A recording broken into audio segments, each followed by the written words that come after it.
This episode of The Horror Show is brought to you by Natalie Robles, Matt Berry. Can you believe that? Fantasy football guru subscribing to our show. And then this is another big celebrity subscribing, Morrissey. Brian Morrissey. He's just crying. Yeah, being sad.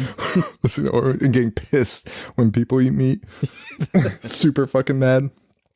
And of course, brought to you by HelloFresh. For $30 off your first week of HelloFresh, visit HelloFresh.com and enter promo code HorrorShow30. All right, guys, this week we are doing TerrorVision.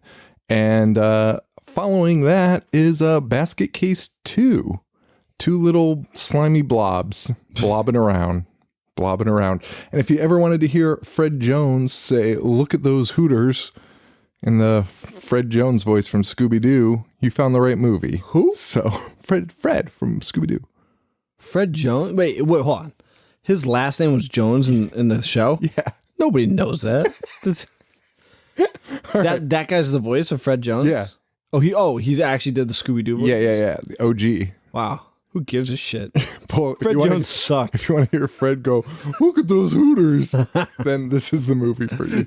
I'm actually impressed. I would never pick Fred's voice out of anything. Oh my God, are you serious? I knew it as soon as I heard him. I was like, wait, that's that fucking Welker fellow. Frank Welker. That's his name in the show? That's his name in real I mean in real life? Yes. You know way too much about this guy. Dude, he did the voice of like everyone. All right, we need to start the show, guys. So enjoy.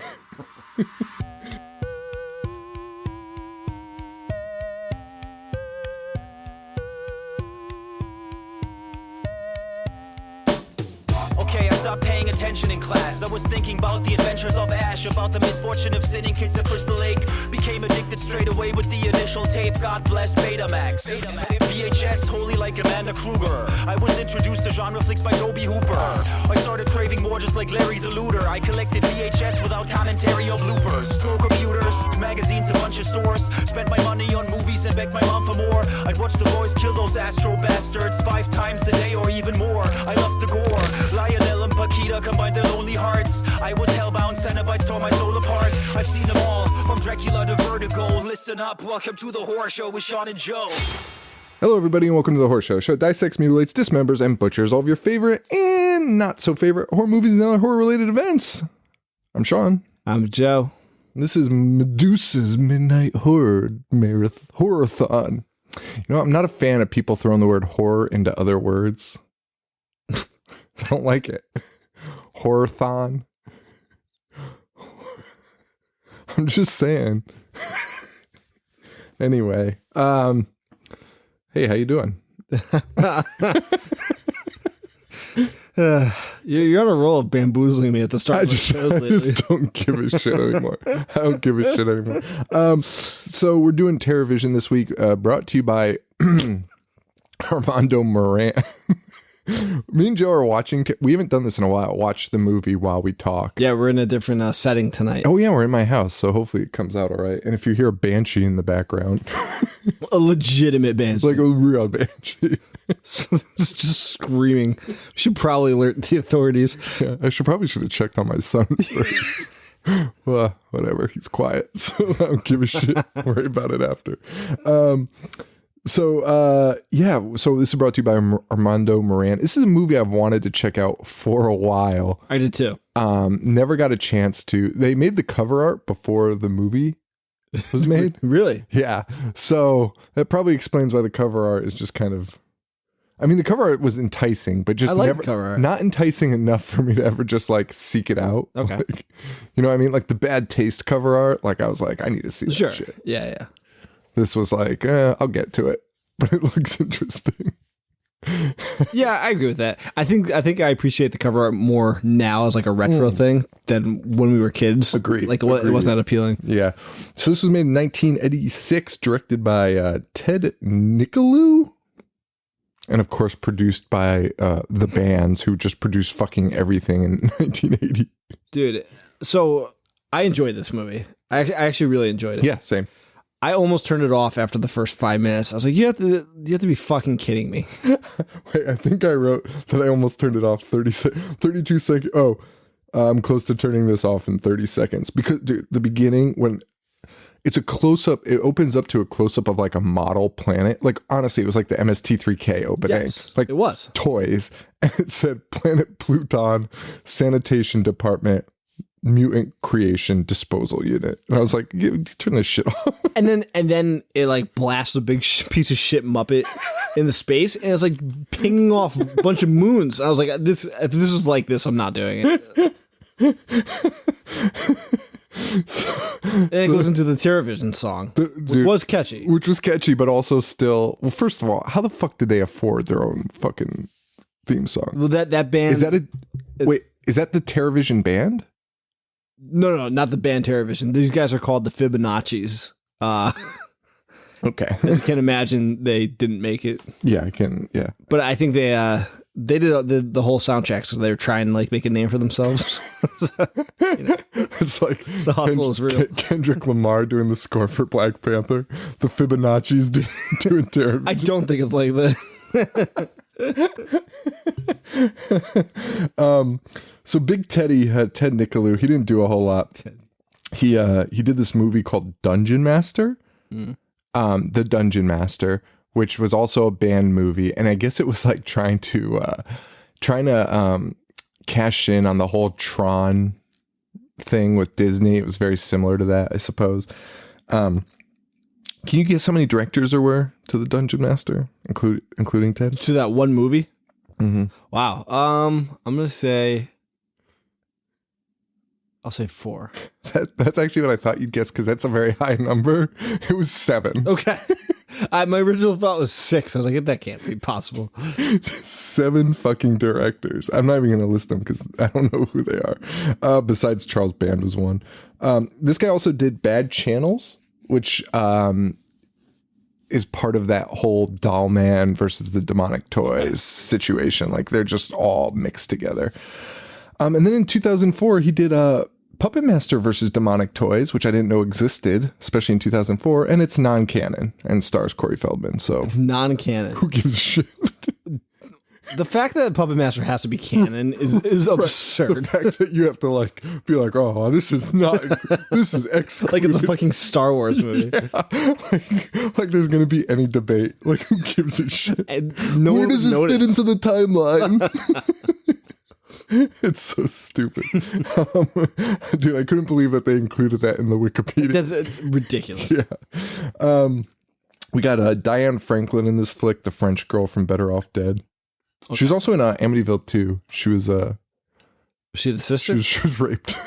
Jeez. Which isn't funny. It's only funny because that movie is insane. And some guy got really mad that we didn't like it. Really fucking mad. Because we only like big budget flicks. Dude, the only movies we've liked in like the last year have been like the shittiest like of the shitty. Yeah, dude, TerrorVision I fucking love. I fucking love it. Yeah, Fred Wilker, Fred from Scooby-Doo. Frank Welker, who's Fred from Scooby-Doo. He also played Jabberjaw and shit. He did like everyone. That's what I was going to get to. Yeah, the big shark. It's like, whoa, whoa, whoa, whoa, whoa. And what? Jabberjaw. Jabberjaw is a cartoon from the 70s. I've never watched that. You need to get on your Hanna-Barbera shit. Oh, it's a Hanna-Barbera? Yeah. Did she do Huckleberry Hound? No, Hanna-Barbera.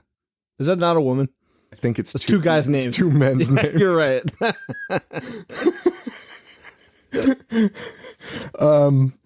Yeah, and that's all I've got for factoids on this bad boy. Do you know who OD was? I got his name, but I didn't know. I don't know why. I was just like, fuck that guy. No. He's fucking Uncle Rico from Napoleon Dynamite. Oh my God. Get the fuck out of here. That's so funny. He's also apparently in every movie ever. Dude, a lot of these guys, I looked them up and they were in like 8 movies a year. And I was like, get the fuck out of here. The dad, Mr. Putterman, he's also a bit character actor, but Used Cars with Kurt Russell, he's one of the main characters. Oh, dude, that movie fucking rules. Yeah, we just watched it recently. That's why I was like, I know this guy from somewhere. I wanted to... Yeah, that guy is Stanley, who is Garrett Graham, and wrote songs with Bob Weir. Oh, that's who you were saying. Yes. Wrote that. Okay, you heard it again? They were fighting. What, It was animals? Yeah. You want me to go yell at them? No. Don't shut the fuck up. I'm trying to record. No. I mean, I could have easily ignored it. The show would have gone on as normal. I did not. Well, it doesn't matter because I was about to admit something super embarrassing to you. What? That you told me that guy wrote for Bob Weir, and I was completely like blown away because I thought you meant the other guy, but now that you mean Graham, I actually knew that. I just forgot I knew that. I just think that's super interesting, even though I fucking hate the Grateful Dead so much. Well, maybe he wrote for Rat Dog, Bob Weir's other band. I hate them all. Wait, which is the one that I saw in New York City with a couple knuckleheads? That's not Grateful Dead related, but it was Government Mule. Oh my god, what a fucking nightmare. I can't believe I fucking did that. And I think I did it because a lot of people didn't go. I'm pretty sure. Including me. I'm pretty sure one of our friends that has like a soft spot for everyone except you and I was like, come on, man. Like, just like no one's going. And I was like, sure, man, I'll go. And it was a fucking nightmare. Did snooze. Dude, I've never seen, it was at this theater in New York City, like a really nice theater and like a legitimate theater, like fucking seats and shit. Yeah.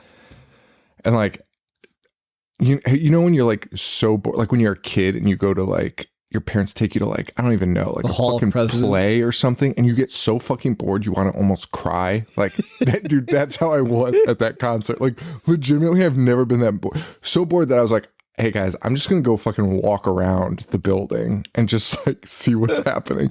And I've never seen so many people on drugs dying, like laying down. Like, probably just like acid, like having weird trips and shit, and like bottles of water being poured on them, and they're just like, ugh. Like, dude, like a dozen. I was like, this is fucking weird shit, man. Like, this is really fucking weird. But yeah, that was a show.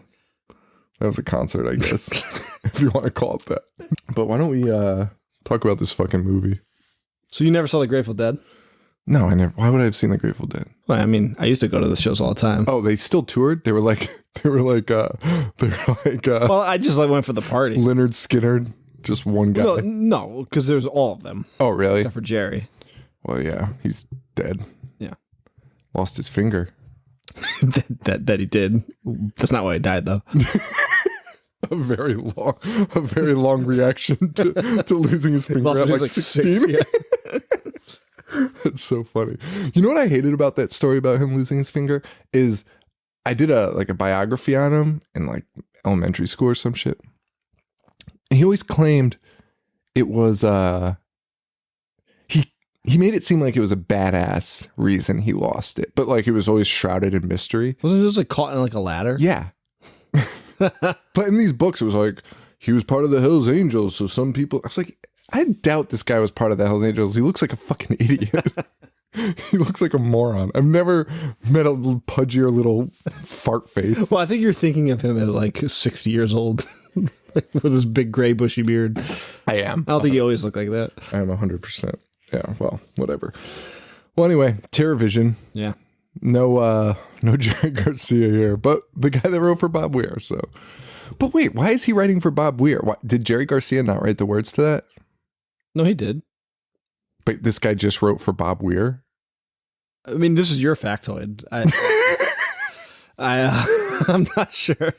Maybe he wrote for Bob Weir after. That's probably Right, that's what I'm saying. Maybe wrote for Rat Dog. Oh God, dude, imagine. No wonder he's in these We're movies. talking too much off topic about music, but I wanted to bring up. I brought up. Did you ever see the Grateful Dead? And I like the Grateful Dead's music. I actually think they're like nice, easy listening. But when you see them in concert, they do this thing called Space, and it's honestly like 20 minutes of just them hitting like chimes and like It's my nightmare. cymbals, and like everyone's like, yeah. I'm like, this is way too long. I want to fucking kill myself. Wait, don't you have a story about your cousin smashing a Grateful Dead CD? No, it was Fish. It was Fish. I can't believe you remember that. Dude, it's like one of my favorite stories. We went up to Boston. I mean, we partied very, very hard, but we both had to get back in the morning. So we left like super early, and he was so hungover, and he was like super into jam band music, and the jam band music is relaxing. Yeah, like yeah. the other tapes, like I had like shit. Cannibal Corpse with me and stuff. So we put on the Fish album, and it was one of their live ones, and it was at a song, and like for like 5 minutes, it was just like. Like making noises with their guitars, and he just hit the eject button and threw it out the window on the highway. It's like my favorite story ever. Because even though he's a jam band fan, I just like to imagine anyone that hates jam bands doing that, because it's legit. I would smash every jam. Dude, it was so sweet. Even like no warning he was going to do that. And he's like, I can't fucking do it. Like, he could have just took it out. Like he just Throwing it out the window. And I bet you anything he regretted it later. Like I bet you later. Of course he did. He was like, God damn it. Of course. All right. So TerrorVision opens up, like we said, with that model, fucking beams bouncing back and forth, shit like that. Their own theme song. And we meet Stanley. Stanley, who's the dad. Stanley Peterman. He's fixing his satellite. And could this be the most 80s movie? It's in the category of most 80s. Yeah. I mean, the daughter is dressed like Cyndi Lauper, like to a T. The granddad, you got the punks. You got the punks. You got the dad. You got the aerobics outfits with the mom. It does have everything, but I feel like they're doing that on purpose. Yeah, because it's 86, so I don't think it was not quite tongue in cheek, but like definitely over the top. It was. I think it was self-aware. Like the grandpa definitely has like a Captain Lou vibe at the beginning. He's wearing like all of his medals and shit, just dressed like a fucking idiot. I fucking love it. Dude, the acting in this is abysmal. Like some of the worst acting ever, but it works somehow. It's so weird, and it's because it's self-aware, I think. I wish. It's not like I don't want to give it too much credit. Right. It's not. That's what I mean. It's not Scream. Yes, exactly. But it kind of understands that it knows what it is. Movie. Yeah. Yeah. Like they wanted to make a corny movie. Yeah, it's weird. It's super weird because you're right. It's like not super self-aware. Like they're not like, this is a take on 80s movies. If all band movies were like this, I would love them. Oh my God. They wouldn't be bad movies. I think good movies would be bad movies if all band movies were like this. I'm saying band productions. Oh, if band movies were like this, yeah, they'd be like if they'd have a lot more. Was like this, they'd have a lot more money. So much more. They'd have a lot more fucking money. Yeah, they would. Well, did this do well? It couldn't have. I don't know. I don't think so. There was no. I saw the budget, but I have the box office numbers right. Oh, you do? What was the budget? I think it was $5 million. Okay, it made $320,000. Wait, let me just confirm that budget because that is really bad. If that's the case, I'm almost positive it was. This holds a 0% on Rotten Tomatoes. That's stupid. Oh. No, this wasn't the one with the budget I saw. So that budget's a lie. Sorry, everyone. Came out on Valentine's Day. Sure, cleaned up that night in the box office. Imagine taking your girlfriend to see this on Valentine's Day. She'd fucking be so mad. So we meet Stan, the father. He's setting up a satellite, which is very important to the story. It is actually definitely a weird vibe to this fucking movie. Just so fucking weird. The acting's terrible and the characters are just so ridiculous and over the top, and they're saying the corniest shit I've ever heard in my life. The shit that they say in this, no human's ever said naturally. No human. It is Bart Simpson from the early 90s to the millionth degree. Don't have a cow butt head, like shit like that. And Stan Peterman, the dad, is guilty as charged. Yeah. Like he is fucking terrible in this. We meet Grandpa, who is played by Frank Welker, the voice of Scooby-Doo. He's kind of, it doesn't really matter, but he's military, like ex-military maybe, but at the same time, he seems sort of like a hippie. Like he was saying he was canvassing the area, and what he's canvassing is that we should be using reptile tails, lizard tails as a source of food. He's out of his mind. A source of food because reptile tails grow back. So you never... Is that what hippies do? I don't think anyone does that. Of course not. Especially hippies. So it's really fucking weird. What did you say what the kid was in? Is he in stuff? Nah, I don't know. I don't give a shit. He looks like an idiot and he sucks. Wow. All right. I wasn't a fan of him. Yeah. So, and we also meet this weirdo satellite repairman who kind of comes into play a little bit later. So, and he does nothing except just be an asshole. His name's Norton. But doesn't matter. The satellite catches the shot of lightning that we assume we saw earlier bouncing off of planets. Yes. And literally making ping pong noises, like bing, bing, bing, bing, as it does that, as it flies into outer space. It was something else, but it lands, hits the satellite on Earth, blows it up. Yep. Or no, actually, I'm sorry. It wasn't working before. That's why the repair guy was there. So Stan's like, you gotta repair this, you gotta repair this. The lightning hits it, and then it starts working. But it does blow it. Oh, that's right. You know what? I assumed that it stopped working because of it, because there's also like goop in it. How? From Yes, stuff. Yes. correct. You're right, though. That the guy's there first, Yeah. fixing it. It makes no sense. Dude, the lightning hits it and fries it, and then they're like, hey, the channels work. Also, this guy is so bad at like using the remote control. I've never seen somebody worse at using have you remote ever control seen a remote than my control wife. with a fucking Dude, nobody's had a harder time with the remote control than Tina does. Have you ever seen a remote control the size of this one? That also doubles as an explosive weapon later in the movie. I want to say no, but I bet you in the 80s they were. They probably were. You're totally right. So it somehow fixes the whole thing. Stanley goes in and he says, this is going to open a whole new dimension in television pleasure. The word pleasure is thrown around a lot in this. Well, this guy's a horn dog. Everyone's horned up in this fucking movie. We'll find out. And he's showing off the channels, including the porno channel, which he's watching with his children. And then he looks at his dad and he's like, channel 69, pops. He said pops? Yeah. I thought he said prob, like he didn't know what channel he was on. I kind of like that joke better. Yeah, and he sits on that for an unreasonably long period of time. If my parents flipped on porn by accident, I think they would have just thrown the remote through the TV. Oh, my dad would. This would 100% be what my dad would. Dude, my dad used to put on the Spanish channel because like they're scantily clad, and we'd all have to just sit there and he'd be like. Because my dad was doing that with me and my brother. We were like 4 years old. Yeah. And it's like you had access to pornography still. I mean, it wasn't as easy, but just get a magazine and go to your bedroom. Right. Yeah. And let the kids watch fucking Family Matters in peace. Yeah. Oh, we get a clip of Wasp. We do. That was fun.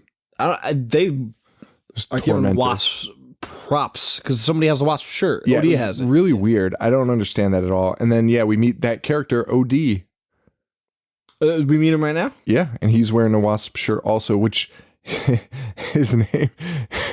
Well, Medusa comes on first. Yeah, it sets up that she's having the horror-thon. Yes.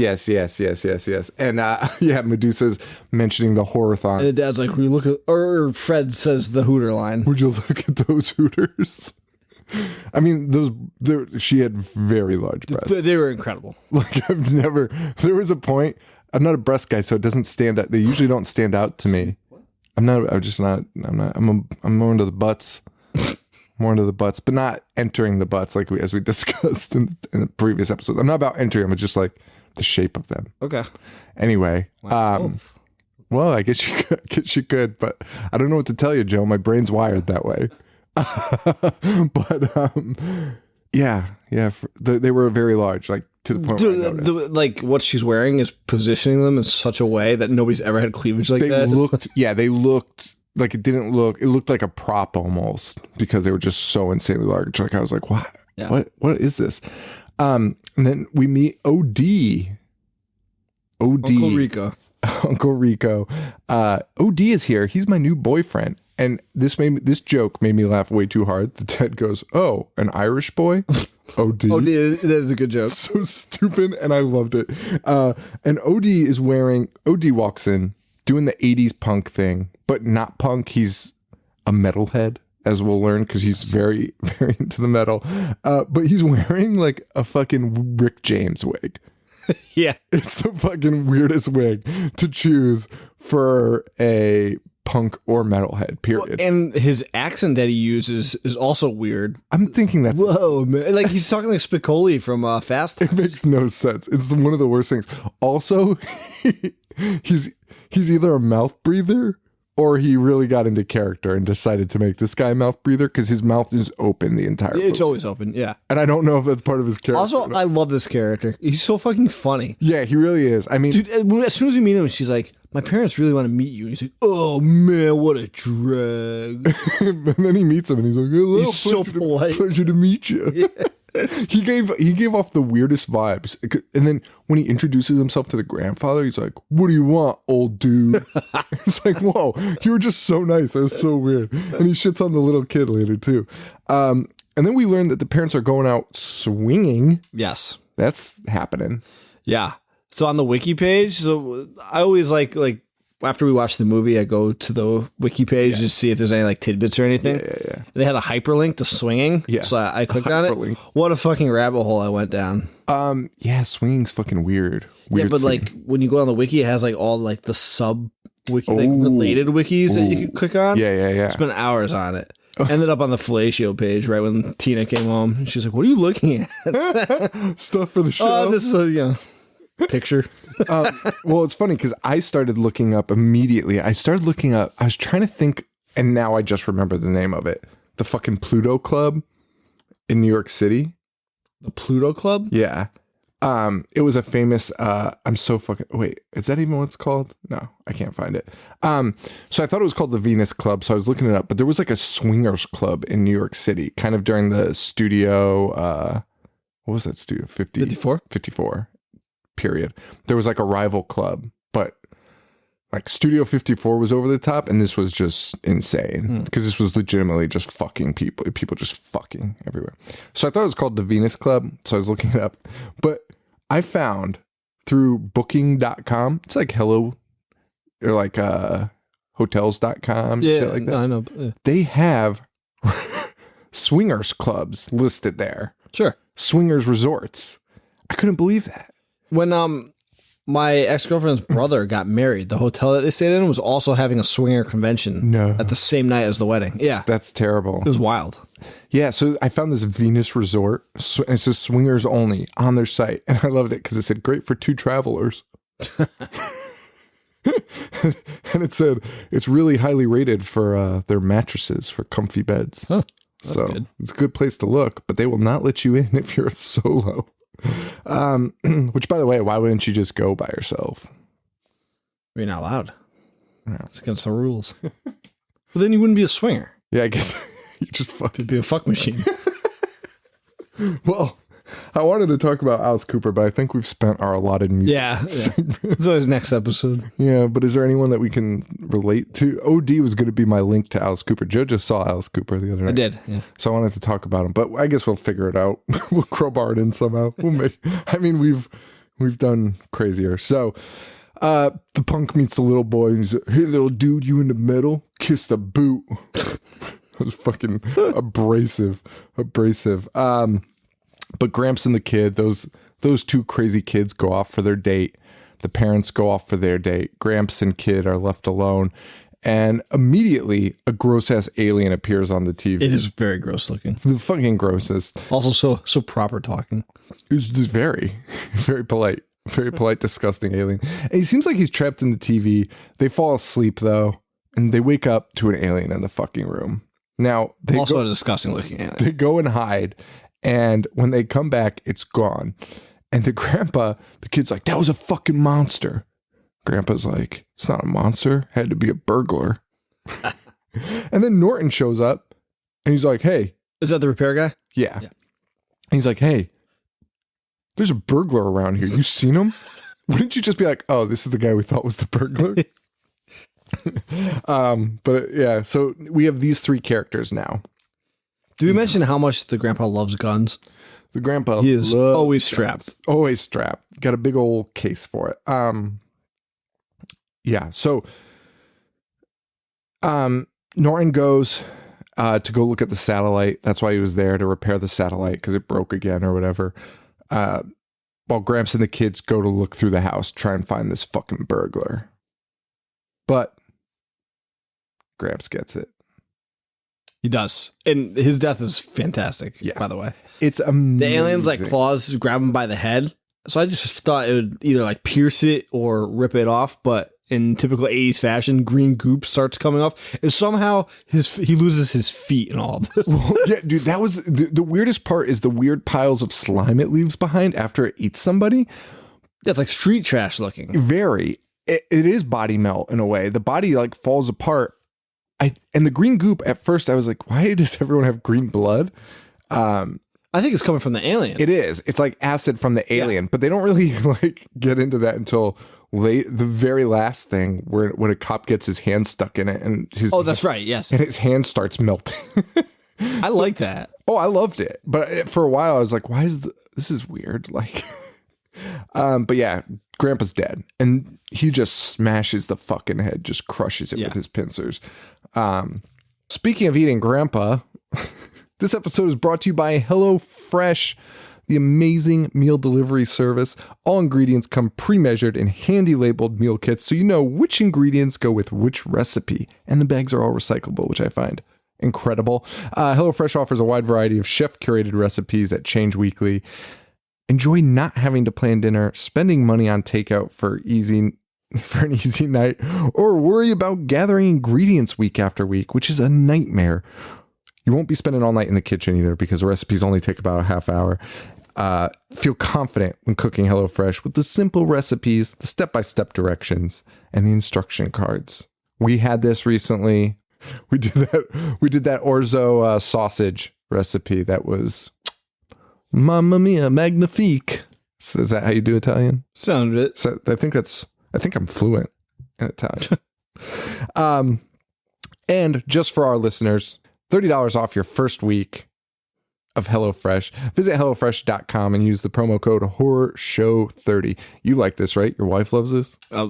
Big fans. Delicious, easy to make, comes with the recipe.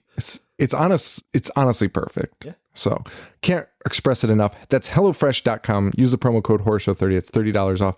And it is just a perfect solution for families. Yeah, I know some of our listeners have used the promo. Tons of them. See it on Snap. Yeah. Did you see Jaren Walker? Yeah. I think I'm pronouncing her name right. They love it. They post every week all the meals that they have and tag us in it. And it is amazing. Saw Carly on Snap. She's doing it too. Yeah. So thanks guys for supporting the show. And thanks for supporting HelloFresh, a wonderful sponsor of ours. So HelloFresh.com, promo code HorrorShow30. Now, let's get back to talking about a monster dog that eats people.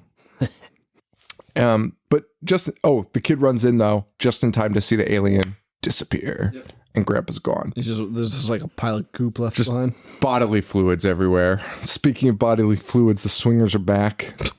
They brought home some guests. Some very odd guests too. Two very odd characters that'll only get weirder. Yep. The kid runs up to the mom dead. Mom, Grandpa, a monster. And I've never seen a mom more mad at a kid. Look, the most angry. And she's not really that concerned that the grandpa's nowhere to be found. Not concerned at all.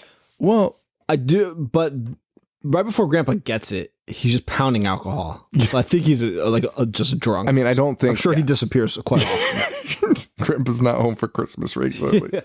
And the mom is furious and very disturbing. She hates this kid so much. She's like, you're going to take your fucking medicine and I'm going to send you back to Dr. Silverman. And yeah, she's miserable. It's not a pleasant. I mean, she wants to get laid. That's why they're back at the house. But yeah, exactly, you're gonna get it in. Although she's not gonna get it in, as it turns out. No, they're not. But she didn't know that at the time. And the mom even finds the melted granddad slime in the living room, and it's like, "Why did you do this? What the fuck?" It couldn't have smelled good. No, it must have stunk. It must have fucking stunk. But the monster comes back into Grandpa's room. We see that. And just in time for the mom to throw the kid in there. She says, if you're too big of a sissy to spend the night alone, you'll spend the night with Grandpa. And then not only does she throw him in Grandpa's room, which is a bomb shelter, like with a fucking vault fucking door, then she chains and padlocks it shut, which would also let Grandpa in there. Just a bad combination. And the reason she does that, though, is because they go to Grandpa's door. Forgot to mention this part. And because he's like, Grandpa's gone. She's like, all right, let's go look. They open Grandpa's door, and the monster has Grandpa's head on its tentacle and is using it as a fucking puppet. It's amazing. Which we find out it can do after it kills you. And use their voices and somehow have access to their memories and shit. So, I mean, it doesn't make a lot of sense. But you know what? If there was an alien with like that kind of capabilities, our brains wouldn't be able to process the stuff that it could do. That's very true. You know what? I believe it. Okay, I'm fine with it. Even though it's a dog from another planet, a fucked up dog that they tried to exterminate. Yeah, of course. Okay. So also now the TVs are getting these incoming signals from outer space. Yeah, he's like the guy from They Live. That's like, it's not what it seems. Hide your kids, hide your wife. Hide your kids, hide your wife. He's telling the Earth, you got to destroy all your satellites and not turn them on for 200 Earth years. But you know what? As goofy as this movie is, I actually really like that because there's no way we would ever do it. Like if there was an alien that came and was like, I'm trying to save you guys. Yeah, turn off your TVs. There's no way we would do it. We'd be fucked. No, everyone I know would be like, well, can't be that bad. Or it won't happen to me. Yeah. I would do that. Of course. I would roll the dice. Of course. But he's telling everyone to watch out. And the swingers are watching this video and they're thinking it's a real movie. And the guy's like, oh yeah, I think I've seen this. I think Martians come to Earth and take our women to breed them. And this foreign guy that they've picked up, what's his fucking name? Spiro. Yeah. Spiro is so hot. Spiro is the horniest human being. Spiro rivals our friend Heafy. Stop it. Well, I guess that's true. I mean, Heafy is more nefarious, but Spiro just wants a good time. Spiro's just looking to fuck. Look at him. He's dancing. We're watching it right now. He can't stop dancing. But Spiro is watching this movie and the guy's telling him this plot. He's like, and he says, fantastic idea for a movie. Martians diddling the women of Earth. And I thought that was like the greatest thing of all time. Yeah. It's fucking awesome, man. So anyway, the group of swingers splits up. So we're going to start, this movie is not trying to hide anything from you either. It's so obvious what's going to happen because it's literally like Spiro and the wife are like, hey, let's go get margaritas. And then the guy's like, hey, I'm going to go get ready. And the girl's like, hey, I'm going to go in the pool. And you're like, well, we know who's dying right now. Yep. Or somebody's going to die. We don't know who's dying. Meanwhile, the kid is watching TV in his grandpa's room. That scene is fucking insane. Kid's watching TV in his grandpa's room.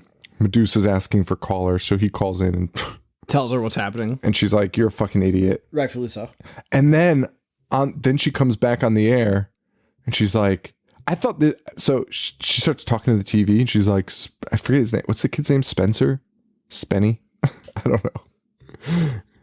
No, not Stan. I think it is Spencer. But she's like, come closer. It's Sherman. Sherman. Come closer, Sherman. Come closer. And then he gets close to the TV and then she puts a clip of a monster on. She's like, you little jerk. It's the most ridiculous thing ever. Meanwhile, back at the swingers place, mom's laying it on thick to Spiro, like putting it on. Like she wants to get fucked by Spiro tonight. And Spiro's like, hey, I'm Greek. And she's like, oh, I love Greek, man. He's like, this joke is like so weird. He's like, no, you don't understand. I'm Greek. I like Greek culture. She's like, oh, yeah, me too. And he's like, I like to have sex with men. And she's like, what? I mean, that is an insane fucking, like, because that would just, that's so insane. That's just so fucking weird. To just assume that he's into men because he's Greek. Greek. Yeah. It's so fucking insane. It's so fucking insane. But that's what he says. I'm actually surprised. Like, you've heard that the Greeks are into anal? Yeah. But I work for this guy who would bring it up like 3 times a day. Like, oh, these fucking Greeks just love their butts.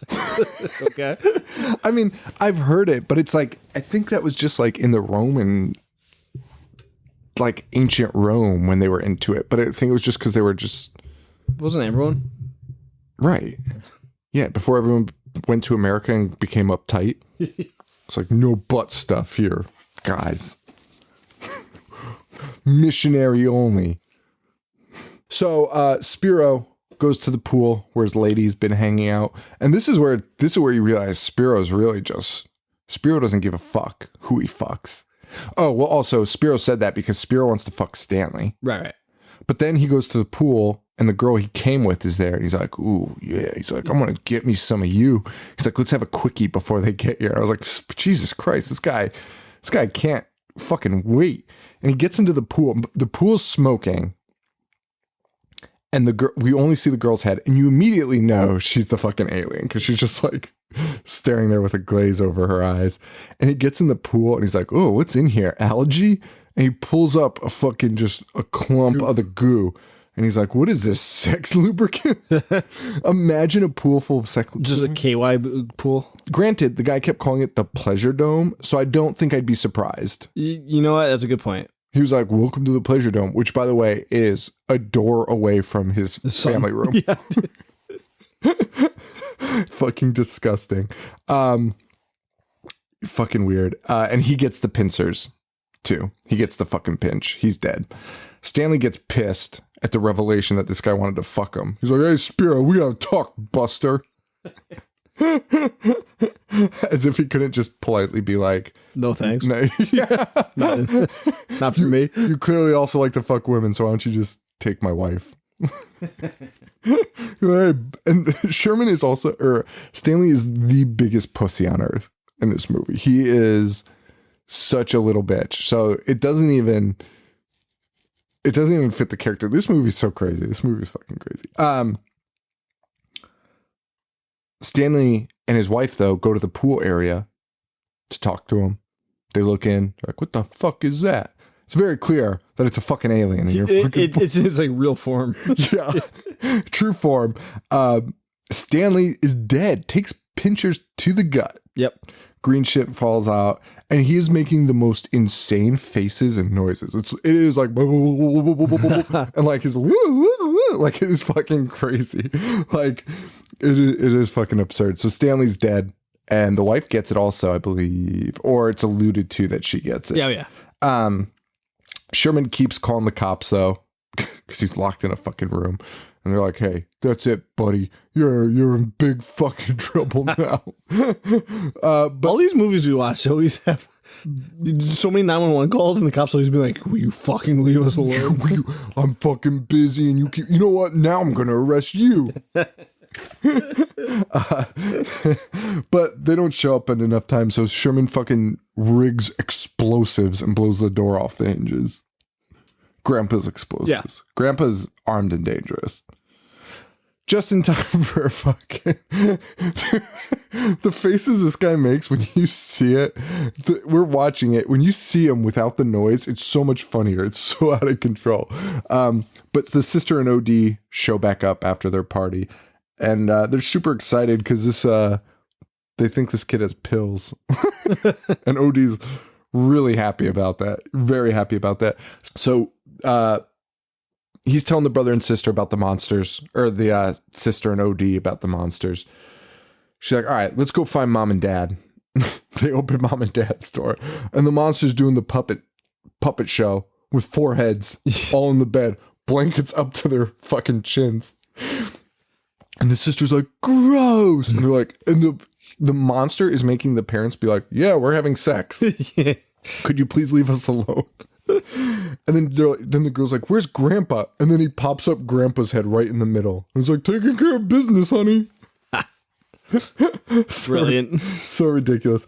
The monster ends up chasing them after going around the house. The monster I don't know if you said this already, but the puppetry on the monster is pretty good. Shockingly good. Yeah. The puppetry and the puppet itself for the way it monster looks, is really good. Yeah. Like way too good, honestly. Just way too good. So the monster appears, starts going after the kids. Yeah. He's fucking pissed. He's about to get OD. He's about to get OD. But OD is wearing like the old Kerry King, what do you call them? Spiked. What do you even call those? Forearm pad. Yeah, is that what they are? I think there's a name for them. Why was that a thing? I don't know, because honestly... Well, anyways, he's wearing the spiked no idea. forearm pads, and the monster stops and has a flashback. Because he's way too long of a flashback. Because he's a dog, and his owner used to wear the same, like, forearm Leather pads. straps. It's just like flashback to him, like, petting him. Right. Studded forearm pads. And he's like, oh my God, that was my owner. Very weird. And OD immediately was like, he likes my studs. He loves metal. This dude's in the metal. This dude's in the metal. You'd never call this thing a dude, ever. And then OD proceeds to be like, you know that movie about that little space guy? About that little space guy? You know, the one that made you cry. Cry like a little butthole. Dude, that line, I was like near tears laughing. Describing E.T. Describing E.T. and describing something as crying as a butthole. Just like, because I wasn't thinking of it as like crying like a butthole person, but I was literally thinking like this kid thinks buttholes cry. These butthole tears come out of He buttholes. just has diarrhea all the time. He's IPS. Cries like a little butthole. But and if you thought that was funny, then it's even funnier when OD's like, hang on, and then pulls this fucking sausage out of his pocket. The most disgusting looking pale little sausage out of his pocket to feed the alien. And the alien's fond of them. Yeah. So they decide to start trying to teach it English. Yeah. And after 3 seconds, they're like, hey, I told you to say hello. Like they're pissed when he can't speak English perfectly. Like they're like, hello. And he doesn't say anything. They're like, I said say hello. But the alien learns English. It does. Learns how to say food. Learns how to say music. We just get a montage of just nonsense with this fucking creature. They're teaching it how to eat. They're teaching it how to fucking listen to music. Yep. Watch movies. Watch a movie. Which honestly, I think my favorite scene in this entire movie is when he's watching Earth versus Flying Saucer. And laughing. He's laughing so hard at it, just like knocking down buildings. Like, of Earth being Shittiest flying destroyed. saucer. It was like the Washington Monument. It just like knocks off the tip of it. And he's laughing so hard. This alien is fucking gross, dude. The alien is so fucking gross. Yeah. So the kids fight about who owns the monster because they want to make some money off of it. So they figure they'll call Medusa, try and sell the monster to Medusa. Medusa shows over. So the phone rings. Instead of just walking away, 'cause it's not your job to answer it anymore, she picks up and is like, show's over, sucker. And they're like, wait, we have a monster. And for some reason, she's like, fine, I'll come take a look at it. Yeah. Which is insane. And this kid OD just keeps saying the most ridiculous shit. Just keeps talking about buttholes nonstop. I said, shut up, butthole. Just nonstop. What a stupid butthole. Yeah. Do you tell somebody to stop being an impatient butthole? Yep. Well, the cops show up to arrest Sherman for being a stupid asshole like a day later. And the alien on TV shows back up, and it pisses this garbage monster off so fucking bad. Pisses him off so bad.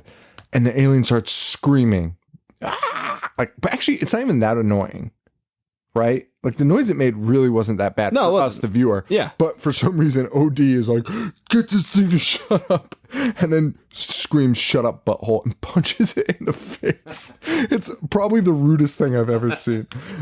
And it's kind of a little chilling because this thing was a pet and it has a lot of pet things. And even though it's a big, disgusting monster, I was like, come on, man. Why'd you punch the fucking dog? Like, why the fuck did you do that? The alien loses his shit though, and he just starts going after him, bites OD's fucking face off. Yep. It crushes it, like just fucking crushes it like a fucking can. Cop gets got too. Yep. He gets the green slime, which acts as acid, which is really when you finally realize, oh, that green shit is acid. So the cop's dead. So we only have the kid and, well, both kids, the daughter and the son, Sherman. Yep. Are the last living people. Dude, this is my favorite part of the, well, this is just my favorite concept of the movie. So, The Pluton alien. Dude, The one from the TV? Yes, the one from the TV. They're about to kill the fucking they're trying to sneak around to kill the alien. The alien's in the pool watching TV laughing. They sneak around. Sherman though accidentally makes a noise, gets pissed off. They're about to get the kid. The kids are shooting it, fucking cutting it with a knife, but they finally derail it by throwing a remote control in the tub, and a nuclear bomb goes off when that happens. But then they run into the other room, and the alien from the TV shows up, the other alien that was trying to save Earth, and it's like, "Hey guys, I'm Pluthar. I'm here to save you." This dude's name is Pluthar from Pluton. Fucking greatest name ever. And he explains to us that, you know, this thing's a pet. And sometimes pets mutate, and then they have to fucking destroy them and shoot them into outer space. Yes. A very good way of destroying the pet, he says, but sometimes this happens, and then it's not so good. And then, if you think that's bad, well, also, this guy's like, well, also, because they're like, he ate our parents. And he's like, oh shit, I'm in so much trouble. He ate Earthlings. But he's like, but it's okay. Because when we capture him, we can take out the DNA and bring your parents back to life. But they just have to live in aquariums forever. And while this is happening, fucking Medusa shows up. Yep. From behind. And is like, oh. Like, she must think that this is the fucking creature. Which she does. Right. Because then she kills it. She takes a fucking, I don't even know, like some type of weapon and bashes the fucking helmet. Because he's wearing a fucking spacesuit. Yeah. Which is great, honestly. Because he can't breathe on Earth. He can't breathe on Earth. Yeah. I like it. So she cracks the helmet and his fucking head explodes in the case, ruining any chance of survival that these people have. Yes. And I fucking loved it. And they point that out to her. Yeah, they're like, you're a piece of shit, Medusa. Right. It's great. And she's like, hey, right in the nick of time, huh? And then I'm like so on board with this movie. And then the most abrupt ending of all time happens. The monster, It gets them. it starts doing, the monster can inhale. Yeah. It's like a fucking, like a hurricane type of gusts that suck these people into its It mouth. just sucks all three of them in. He sucks all three of them in, but like you don't see him go in and it just cuts. Yeah. And you're like, oh, what happened? Cuts to a limo. To the guy outside still waiting for Medusa. Medusa, her chauffeur. And Medusa, we see Medusa's head on a tentacle being like, drive me to the studio. And it's Then the ends. monster. Yeah. Oh, yeah. Well, But I mean, head it was on cuts a to the tentacle. monster and it's disgusting. And then it plays the TerrorVision song and it's over. what a bleak ending. Very bleak. And also could have been even a little bit bleaker if they made a mention, you know, that going to the TV station could mean that he's going to broadcast himself anywhere. Well, that is what it means. Well, they could have been a little more clear about it. Well, he said the assholes on the TV all the time. Be Oh, like, that's true. destroy your TVs. Yeah, that's true. But yeah. So what'd you think about it? I liked it, man. I liked it a lot. I mean, It's bad. it's very bad. It's movies like this are so hard to describe because the acting's bad, but there's just a lot to enjoy about it. There was almost to a point where it was kind of hard to talk about because it was so ridiculous. And it knew it was ridiculous. Look at those boobs. Medusa's on the screen, and They look that cannot be unnatural. comfortable. No. Like she must have very bad back pain now. Can we talk to Medusa? I just mean like that shirt. They're propping that up. Oh yeah. Purpose. Well, I'm sure that's uncomfortable. Yeah. Can we talk to Medusa? I'm sure she's not hard to find. Is she dead? Jennifer Richards is her name. Yeah. She doesn't have her own wiki page. Oh, bummer. Well, that's it for TerrorVision. Next week, Basket Case 2. We've never done Basket Case 1, have we? No, we have not. We've Done 3. How stupid. So that's it for this episode. Rate, review, subscribe on iTunes if you want. I don't care. But actually do rate it because we've got some fucking buttholes on there lately. I mean, not a lot though. I mean, still not a lot. Like, I think we still have like an average of 5-star maybe. Right? Yeah, sorry, I found Jennifer Richards. Oh, cool. Just looking at pictures. For press. Yeah, just rate, review, subscribe. Just fucking, these fucking mutts on there. Fucking crying. These guys take us so fucking seriously. It's unbelievable. Could you imagine listening to this show and being like, these fucking guys don't know anything? Yeah, no shit. You fucking serious?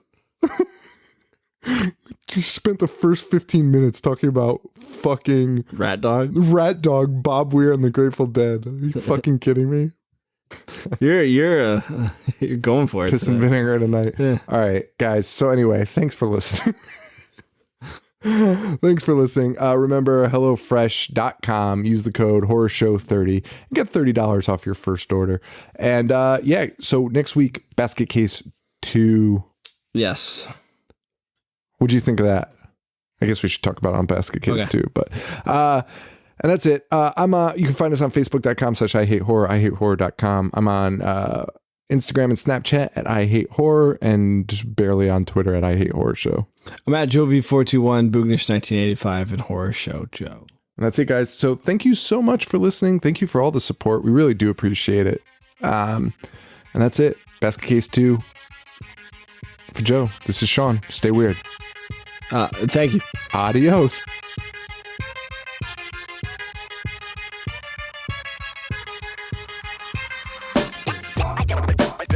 Dissect. Movies all fucking day. Wanna play?